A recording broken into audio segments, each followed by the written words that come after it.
Hi viewers, welcome to our channel. ప్రస్తుతం మనతో పాటు దాము బాలాజీ గారు సీనియర్ జర్నలిస్ట్ ఉన్నారు. వారితో ఒకసారి మాట్లాడండి. సార్ నమస్కారం. నమస్తే. సార్, హర్యానా అండ్ జమ్మూ కాశ్మీర్లో మొన్న ఎలక్షన్స్ అయితే జరిగాయి. అప్పుడు వచ్చిన ఎగ్జిట్ పోల్స్ అన్నీ కూడా కాంగ్రెస్ ఫేవర్లోనే ఉన్నాయి. మరి ఇవాళ ఫలితాలు రిలీజ్ అయ్యాయంట కదా, మరి ఎవరికి ఫేవర్లో ఉన్నాయి, ఏ పార్టీ అధికారంలోకి వచ్చింది సార్? జనరల్‌గా ఎగ్జిట్ పోల్స్ కరెక్ట్‌గానే ఉంటాయి. బట్ ఒక్కోసారి ఎగ్జిట్ పోల్స్ కూడా బోల్తా పడతాయి అనేదానికి లేటెస్ట్ ఎగ్జాంపుల్ ఇది. నిజానికి 2 రాష్ట్రాల్లో కూడా ఎగ్జిట్ పోల్స్ ఫెయిల్ అయినాయని చెప్పొచ్చు. మామూలుగా ఎగ్జిట్ పోల్స్ ఏం చెప్పాయి, హర్యానాలో కాంగ్రెస్ 100% గెలుస్తుంది, అక్కడ మొత్తం 90 సీట్ల నుంచే కాంగ్రెస్కి 60 నుంచి 70 వస్తాయి, బీజేపీకి 20 నుంచి 25 కంటే ఎక్కువ రావు అనేది హర్యానాలో ఎగ్జిట్ పోల్స్ చెప్పింది.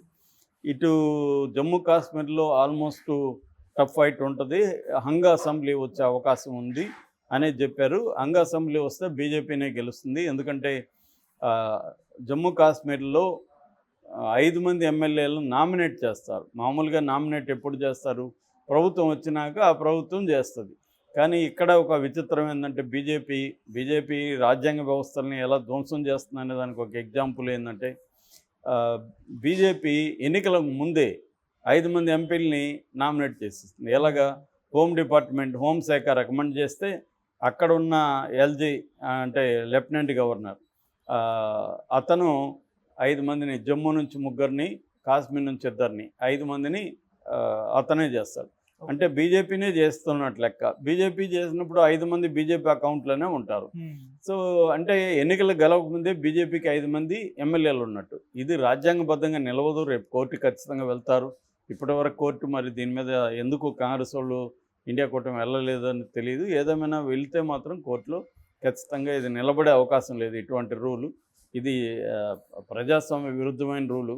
ఒక పార్టీ అధికారంలో ఉన్న పార్టీ వాళ్ళకు అనుగుణంగా 5 మంది ఎమ్మెల్యేలు ముందే ఎన్నుకుంటే ఇంకా ప్రజల తీర్పుకి వాల్యూ ఏముంది?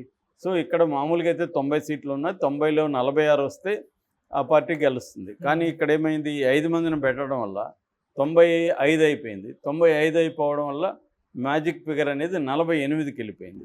అందువల్ల 48 మ్యాజిక్ ఫిగరు కాంగ్రెస్కి రాదు కాబట్టి బీజేపీనే గెలుస్తుంది అనేది ఒక అంచనా, ఏది ఎగ్జిట్ పోల్స్లో. కానీ ఇప్పుడు అవన్నీ 2 వైపులా ఉల్టా అయిపోయింది. ముందుగా మనం హర్యానాలో చూసుకుంటే, హర్యానాలో ఇంకా కన్క్లూజివ్ అయితే కాదు, కానీ ఇప్పుడు నేను చెప్పే టైంకి ఇప్పుడే చూసాను. చూస్తే బీజేపీకి హర్యానాలో కూడా 90 సీట్లు మొత్తం ఉన్నాయి, అక్కడ మ్యాజిక్ ఫిగర్ 46. సో బీజేపీకి 49 లీడ్లో ఉంది. బీజేపీ బిగినింగ్లో చూసుకుంటే కాంగ్రెస్ లీడ్లో ఉండి బీజేపీ కొద్దిగా తక్కువ ఉంది. మెల్లగా పొట్టపోటీగా కొన్ని రౌండ్లు నడిచాయి, కాంగ్రెస్కి బీజేపీకి పొట్టపోటీ నడిచాయి. ఆ తర్వాత క్లియర్గా బీజేపీ విన్నింగ్ పొజిషన్లోకి వచ్చేసింది. ఇప్పటికీ బీజేపీ చూస్తే 49 ఉన్నాయి, కాంగ్రెస్కి ఓన్లీ 35 ఉన్నాయి. క్లియర్గా బీజేపీ మ్యాజిక్ ఫిగర్ని దాటేస్తుందని చెప్పొచ్చు. కాబట్టి బీజేపీని అక్కడ అధికారాన్ని కైవసం చేసుకునే అవకాశం ఉంది. ఇది కొద్దిగా ఆశ్చర్యకరమైంది. ఎందుకంటే హర్యానాలో మనం చెప్పుకున్నాం, అనేక బీజేపీ వ్యతిరేక ఫ్యాక్టర్స్ బలంగా ఉన్నాయి. ఎందుకంటే అక్కడ 10 ఏళ్ళు నాయబ్ సింగ్ సైని ముఖ్యమంత్రిగా ఉన్నాడు, 10 ఏళ్ళు పరిపాలించారు అక్కడ బీజేపీ. నేచురల్గానే 10 ఏళ్ళ తర్వాత ఆ పరిపాలన మీద యాంటీ ఇన్కంబెన్స్ అంటాం, అంటే ఉన్న ప్రభుత్వం మీద వ్యతిరేకత అనేది బలంగా ఉంటుంది. అట్లాగే అక్కడ జాట్స్ని దళిత్స్ ఇద్దరు కూడా బీజేపీని వ్యతిరేకించే కార్యక్రమాలకు వెళ్ళారు. జాట్స్ ఏమో అక్కడ ప్రధానంగా రైతులు ఉన్నారు, రైతు బిల్లులు 3 రైతు బిల్లులు తీసుకొచ్చింది, రైతుల్ని చాలా ఇబ్బంది పెట్టింది బీజేపీ ప్రభుత్వం. దానివల్ల రైతులంతా కూడా బీజేపీకి వ్యతిరేకంగా మారారు. దళితులు కూడా రిజర్వేషన్లు రద్దు చేస్తారనే ఒక నెరేటివ్ని నమ్మడం వల్ల దళితులు కూడా కాంగ్రెస్ వైపు వచ్చారనేది ఒక ఇది ఉంది. అయితే బీజేపీ ఓబీసీలని, బ్రాహ్మిన్స్ని ఆర్గనైజ్ చేసింది. అట్లాగే యాంటీ ఇన్కంబెన్సీ ఉంటుంది కాబట్టి దాన్ని చీల్చడానికి బీజేపీ తెలివిగా ఏం చేసిందంటే ఐఎన్ఎల్డి అంటే ఇండియన్ నేషనల్ లోక్దళ్, తర్వాత జేజేపీ అంటే జననాయక్ జనతా పార్టీ, అట్లాగే బీఎస్పీని కూడా రంగంలోకి దించింది. ఇలాగ మల్టిపుల్ పార్టీలు, ఒక పక్క సిపిఎంలు కూడా ఉన్నాయి అక్కడ. ఇలాగ మల్టిపుల్ పార్టీలు దించడం వల్ల వీళ్ళందరూ యాంటీ ఇన్కంబెన్సీని చీలుస్తారనేది ఐడియా అనమాట.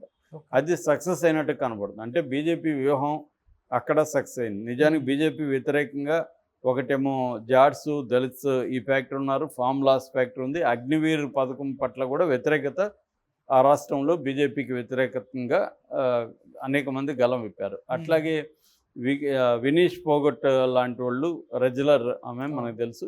సో వాళ్ళ విషయంలో కూడా బీజేపీకి వ్యతిరేకం ఉంటుంది. ఆమె కూడా కాంగ్రెస్ తరఫున పోటీ చేస్తుంది. బట్ ఇప్పుడు ఇది చెప్పే సమయానికి ఆమె ఓటమి పాలయ్యే అవకాశం ఉందని చెప్తున్నారు. అట్లాగే ఇక్కడ కరప్షన్ ఉంది, అధిక ధరలు ఉన్నాయి. ఈ ఫ్యాక్టర్స్ అన్నీ బీజేపీకి యాంటీగా ఉన్నప్పటికీ కూడా బీజేపీని విన్ అవుతుందంటే బీజేపీ స్ట్రాటజీలు కరెక్ట్గా అక్కడ పనిచేశాయని చెప్పొచ్చు. అది వేసుకున్న సోషల్ ఇంజనీరింగ్ అవ్వచ్చు, ఈ ఓబీసీలని గట్టిగా కలుపుకోవడం అవచ్చు. ఎందుకంటే అక్కడ జాడ్స్ 20-25% ఉంటారు, దళిత్స్ ఎస్సీలో ఒక 20% ఉంటారు.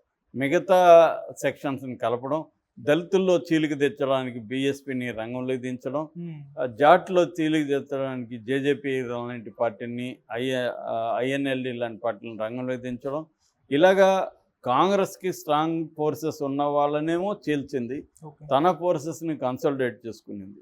సో అలాగా బీజేపీ స్ట్రాటజీ. రెండోది, ఇది మోడీ వర్సెస్ రాహుల్ అన్న నెరేటివ్ని కూడా ఇక్కడ తీసుకురాలేదు. రాహుల్ గాంధీ కూడా తక్కువ సార్లు అక్కడికి వెళ్ళాడు. లోకల్ ఫ్యాక్టర్స్ మీదనే హర్యానా ఎన్నికలకు వెళ్ళాలనేది బీజేపీ స్ట్రాటజీ. అది వర్కౌట్ అయినట్టుగా మనకు కనబడుతుంది. మరోపక్క కాంగ్రెస్ వైపు నుంచి కాంగ్రెస్లో ఉన్న దీపేంద్ర హుడా కావచ్చు, కుమారి షెల్జా కావచ్చు, ఈ వర్గాల మధ్య ఉన్న కుములాట్లు కూడా కాంగ్రెస్ని దెబ్బతీసాయని చెప్తున్నారు. సో అట్లాగే కాంగ్రెస్ బీజేపీ వ్యతిరేకతను తనకు అనుకూలంగా మార్చుకోవడంలో ఫెయిల్ అయింది. అట్లాగే ఆపుతో కలిసి చేస్తుంటే కొద్దిగా బెటర్గా ఉండేది కాంగ్రెస్కి. అది కూడా చేయలేక ఆపుని దూరం చేసుకునేది కాంగ్రెస్. ఎందుకంటే ఆపు గుంతమ్మ కోరికలు కోరింది, ఎక్కువ సీట్లు అడిగింది అనేది కూడా ఉన్నాయి. ఒక్కోసారి తప్పదు, ఒక్కోసారి గుంతమ్మ కోరికలు కోరికినా కూడా వెళ్ళాలి. మనం చూసాము కర్ణాటకలో ఒకప్పుడు కాంగ్రెస్ మెజార్టీలో ఉండి కుమారస్వామి మైనార్టీలో 30 సీట్లు ఎన్నో ఉంటే కుమారస్వామిని ముఖ్యమంత్రిని చేయాల్సి వచ్చింది. సో అలాగా వీళ్ళు కూడా ఇక్కడ కూడా ఆప్తో కొంత టైప్ అయ్యింది. ఈ సమీకరణాలు కరెక్ట్గా చేసుకొని ఉంటే మాత్రం కాంగ్రెస్కి ఎడ్జ్ ఉండేది. కానీ కాంగ్రెస్ అది చేయలేదు, ఆపు నిలబడింది. ఆపుకి కూడా ఇక్కడ ఏమి పెర్ఫార్మెన్స్ లేదు. నిజానికి ఢిల్లీకి దగ్గరగా ఉంటుంది హర్యానా, అయినా కూడా ఢిల్లీలో బలంగా ఉన్న ఆపు ఇక్కడ బోనీ అయితే తెరవలేదు. ఐఎన్ఎల్డి మాత్రం, ఇండియన్ నేషనల్ లోక్దళ్ మాత్రం ఇక్కడ 2 సీట్లు వచ్చే అవకాశం ఉంది. అదర్స్ ఇండిపెండెన్స్ వాళ్ళని కలిపితే ఒక 4 సీట్లు వచ్చే అవకాశం ఉంది. సో ఇక్కడ క్లియర్గా కాంగ్రెస్ తన వ్యూహంలో ఫెయిల్ అయినట్టు, బీజేపీ తన వ్యూహంలో సక్సెస్ అయినట్టుగా మనకు తెలుస్తుంది. ఇక జమ్మూ కాశ్మీర్కి సంబంధించి మాత్రం చాలామంది అనుకున్నట్టు ఇక్కడ హంగు రాలేదు. క్లియర్గా కాంగ్రెస్, అక్కడ ఎన్సీ నేషనల్ కాన్ఫరెన్స్, ఈ 2 కూటమి అక్కడ క్లియర్గా విన్ను వైపు వెళ్ళిపోయి ఆల్రెడీ మనకు అక్కడ 48 కావాలి. ఆల్రెడీ కాంగ్రెస్ కంఫర్టబుల్గా 50+ ఉంది. బీజేపీ ఓన్లీ 26 ఉంది. పీడీపీ 5 ఉంది. అదర్స్ 9 ఉన్నారు. కాబట్టి ఇక్కడ కాంగ్రెస్ అండ్ ఎన్సీ, నిజానికి కాంగ్రెస్ కంటే కూడా నేషనల్ కాన్ఫరెన్స్ అక్కడ మంచిగా పెర్ఫామ్ చేస్తుంది. అది పోటీ చేసింది కూడా 56 ఎన్నో సీట్లో పోటీ చేసినప్పటికి కూడా అది గణనీయంగా కాంగ్రెస్ని డామినేట్ చేసి దానికి సీట్లు వస్తున్నాయి. నిజానికి బీజేపీ జమ్మూ కాశ్మీర్ గత 14 ఏళ్ల తర్వాత జరిగిన ఎన్నికలు 7 ఏళ్ళుగా బీజేపీ కేంద్ర ప్రభుత్వ అధీనంలోనే అక్కడ పరిపాలన నడుస్తుంది. నిజానికి బీజేపీ అక్కడ అనేక సంస్కరణలు ప్రవేశపెట్టింది. అంటే ఫర్ ఎగ్జాంపుల్ థియేటర్లన్నీ ఓపెన్ చేసింది, 8 మెడికల్ కాలేజీలు పెట్టింది, 28 హైడ్రా పవర్ స్టేషన్స్ పెట్టింది, మూవీ థియేటర్స్ని పెట్టింది, రియల్ ఎస్టేట్ భూమ్ వచ్చింది అక్కడ. తర్వాత కొన్ని మిలియన్ల ట్యాప్ కలెక్షన్లు, లక్షల టాయిలెట్లు, 9,000 కిలోమీటర్ల పొడవైన రోడ్లు, ఇలాంటి అనేక కృషి సమ్మాన్ పేరుతో రైతులకి డబ్బులు ఇవ్వడం, ఇలాంటి అనేక స్కీముల్ని, డెవలప్మెంట్ యాక్టివిటీస్ని బీజేపీ అక్కడ ప్రవేశపెట్టింది. అట్లాగే అక్కడ మిలిటెంట్ గొడవలు కావచ్చు, రాళ్ల దాడులు కావచ్చు, ఇవన్నీ గణనీయంగా తగ్గిపోయినాయి. అంటే 70-80% తీవ్రవాదం అక్కడ తగ్గిపోయింది. అయినప్పటికీ కూడా మరి బీజేపీ ఈ స్థాయిలో చేసినా కూడా బీజేపీ వ్యతిరేక ఫలితాలు రావడానికి కారణం ఏంటన్నప్పుడు బీజేపీ నాయకులు చెప్తున్నది ఏంటంటే, అక్కడ మేము ఎన్ని చేసినా కూడా అక్కడ విద్వేషాలని రెచ్చగొట్టడానికి కాంగ్రెస్, నేషనల్ కాన్ఫరెన్స్ వీళ్ళు చేశారు అక్కడ పెద్ద ఎత్తున. సో దానివల్లే మేము దెబ్బతిన్నాం. ఫరూక్ అబ్దుల్లా వీళ్ళు కాంగ్రెస్ పార్టీ, మెహబూబా ముఫ్తీ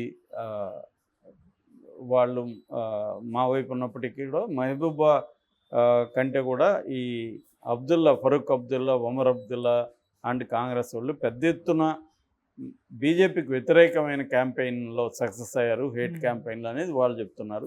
ఏదేమైనా బీజేపీ మత రాజకీయాలకి అక్కడ మద్దతు దొరకలేదు. అభివృద్ధి ఉన్నప్పటికీ కూడా మత రాజకీయాలు ఫెయిల్ అయినట్టుగా మనకి అర్థమవుతుంది. ఎందుకంటే ఆర్టికల్ 370 కాశ్మీర్ స్వయం ప్రతిపత్తిని తీసేసిన ఆర్టికల్ 370 పట్ల అక్కడ ప్రజలు వ్యతిరేకంగా ఉన్నారు. బీజేపీ మత రాజకీయాల పట్ల కూడా వ్యతిరేకంగా ఉన్నారు అనడానికి ఈ ఎలక్షన్ ఫలితాలు